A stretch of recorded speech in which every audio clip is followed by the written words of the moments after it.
welcome back to this digital cash evolution, not the revolution, because we're not trying to revolve. We don't want to do it again. We just want to tear it down and change it, right?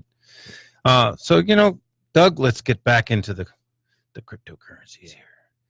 And a common question, actually, your friend here asked that, what is it backed by? I mean, does the government back this? Is there gold somewhere, or what? Is there a dude with a gun? Tell me what it's backed by. Yeah, one of the short answers is it's backed by math. But in reality, that doesn't mean anything to anyone. My grandma's not going to know what that means. Yeah, right. So that's what we want to do here on the show is give people an idea of the break it down for them, make it easy. Right. So saying it's backed by math doesn't work. Bitcoin is backed by, I may defer to Xander here, see if he can help me out, because in trying to frame it in the easiest way possible. Well, I would say the backbone of cryptocurrency is really the internet itself, because without the internet, you really wouldn't have cryptocurrencies at all. So it's backed by anything is probably the transfer of electrons. So there's something tangible there, which would probably be better than paper dollars. Yeah, I think maybe the best the way to explain that is to start at the beginning about what is the U.S. dollar backed by. Well, it's not gold anymore. Paper. Full faith and credit of the U.S. government. Right. Well, I think the full faith and credit, the full faith of the. It's backed by guns. Yeah. Well. Of course. Yeah. Yeah. But I guess what I think it's backed by here. So Bitcoin and at least the currencies that are mined with proof of work, they're backed by electricity. It takes X number of dollars to be able to revert the blockchain back and change that transaction. So the ability to have a transaction, you're able to actually send a piece of data to somebody that says that you own, that assigns this much wealth to that piece of data, and no one can change that. No government, no gun, no nothing can change that. So you have this piece of data holds that amount of value, and you can send it anywhere to anyone that you want, and no one can stop you. And that's what it's backed by, is that the network is immutable. You cannot change that. And in fact, what you find when you add those properties, all of the properties that Bitcoin has, what you find ultimately is that it's backed by confidence, which is ultimately what most fiat currencies are backed by, which is confidence. So one of the most important factors, not the only, but one of the important factors are backed by confidence. And so the ability to know that you can spend it wherever you go, and all the different properties of any good money, scarcity, divisibility, portability, so those things. And so once we get the confidence, and then that's what right now. So we have a caller named Mike. Let's go ahead and get it. Mike, okay. Are you there? Yes. So where are you calling from, Mike? Phoenix? Okay. I'm calling from Phoenix by Central and Dunlap. Awesome. So what is it you want to know about cryptocurrencies? I mean, what do you think it's a scam, or what's your feeling on this? Well, I've known about cryptocurrencies for a long time. I'm one of the principals of a local blockchain software company called Stepwise. We're headquartered in Mesa. Awesome. I'm calling in just to show appreciation for what you're doing here. I'm glad that this is happening on the radio. Thanks, Mike. Thanks a lot. Hey, Mike. Mike's been a long time part of the community too, and so I know Mike well, and so we got a core fun group of guys in town, and so we mentioned Classic Crust earlier. So if you're not able to make the actual, this Mike from Classic Crust? Yeah, man, this is where I went last night. I used this magic internet money to buy my pizza and my beer. So if you think that you can't transact, there are a dozen or so businesses around Phoenix that accept this, and these are great places to go. And if you're using crypto, of course, support them, but it's also a good place to go to learn and find out about it. So, Mike, you showed me last night this app that you had. No, Mike was the patron who came in. Okay. I'm sorry. Alex is the owner of all right. Okay, Alex, you're the you're the guy with Mike has this Stepwise, this blockchain consulting company. Right. Talking about. Right. And can you give us a little breakdown of what this Lightning Network did? I seen you trying to use the Lightning Network last night, but it didn't seem to work. And I've heard that the Lightning Network is kind of a check cashing platform. What's up with that? Mike, are you There's there? Jeff. I don't recall anything about the Lightning Network yesterday, but the Lightning Network is sort of it's a system that adds intermediaries to the Bitcoin sort of ecosystem.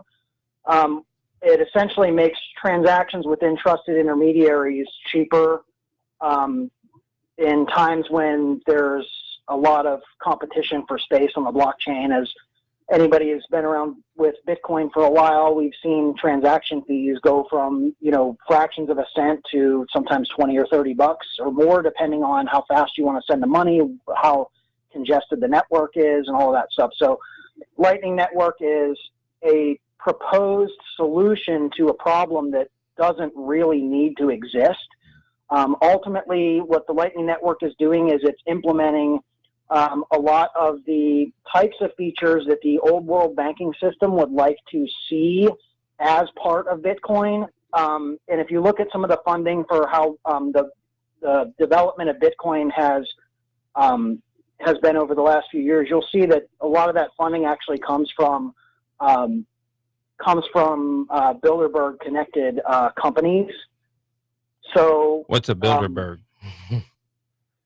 Well, that's I'm just kidding. That's just a joke. But I'm sorry, I confused you with the owner. I didn't realize you were actually one of the other patrons. So there were, I was in this pizza place last night, and this was amazing to me because I was there 2 hours, and the majority of the customers that came in actually transacted in cryptocurrency versus the dollar. Like they're out of 10 customers that came in, like 7 or 8 of them were all using cryptocurrencies at the shop. So if you're a store owner, if you own a business, it's not going to hurt you to go ahead and look into accepting cryptocurrencies just so you can get new customers, because these let's face it, these cryptocurrency people, they're kind of crazy, and they're out there looking to spend their money with a loyal business. So if you're accepting it, hey, all you're going to do, the worst that's going to happen to you is you're going to get more business.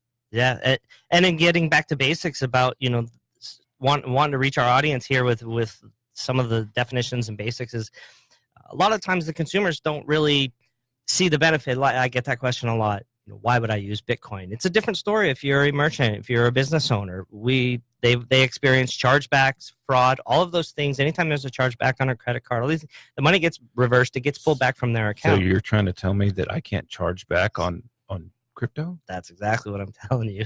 So yeah, if you pay in Bitcoin, it's a voluntary interaction between two people, like I said, peer to peer. So unless you get back together and mutually agree, as a customer and a merchant will do in a physical cash transaction, you got your receipt, the merchant will agree to give you back your cash, but you can't pull it back from the merchant. And the merchants who've had chargebacks, that really resonates with them. It's not so much with the consumer because we take it for granted. That doesn't hit our pocketbook when we reverse a transaction, or I should say, call and complain and say, I didn't authorize this transaction. Well, that comes out of the pocket of the merchant. Especially if you're like a new business. So accepting credit, new business, the margins are pretty thin, and a few chargebacks can hit you pretty hard. So accepting Bitcoin is like accepting cash. No one's going to reverse that charge on you. Yeah. I mean, the reality is you're not going to get that many people coming in. Luckily, this pizza shop that accepts it, everybody in town knows who it is. So he gets all those customers. I personally had a roofing business in Austin, and I accepted cryptocurrencies for my roofing business. And all of the people that I knew in town who needed the work, they always called me. So, I can't say that I lost business, that's for sure. Yeah, well, and the first mover advantage here is going to be huge. I mean, maybe you're not going to get a lot of Bitcoin transactions right now, but just like Classic Trust was one of the first to adopt it. So now it's become known as a place that you can spend your Bitcoin. And so you develop that customer base. It's going to bring in a whole new base. And maybe it's not a lot of transactions in the beginning, but when this thing goes global, when this thing goes huge, you're going to be a first mover and you're going to have that advantage. Speaking of it going global, that's kind of the double-edged sword for me. Why I love spending it, but in the same token, I know I'm spending thousands of dollars for this pizza. And, like the one guy that spent 10,000 Bitcoin for pizza. That was 6 years ago yesterday. That's a good story to touch on when we come back, maybe. Yeah, well, yeah, that's, no, I mean, we still have a minute here. Yesterday was Bitcoin Pizza Day. And so. What is Bitcoin Pizza Day? Bitcoin Pizza Day is the well-known transaction that occurred. It was the very first transaction in Bitcoin for any service or anything of value. Pizza. Bitcoins was- weren't traded for cash. They weren't traded for. Got 6 years ago. 6 years ago on May 22nd, 2010, an individual paid $10,000 for 10,000 Bitcoins for 2 large pizzas. And you look at the price of Bitcoin today, and So that's a little. let's see. That's, That's I wouldn't somewhere mind- in the neighborhood of $82 million. Yeah, I wouldn't for the mind having value. those Bitcoins. Yeah. 82. You put your pinky in your mouth when you say this. $82 million.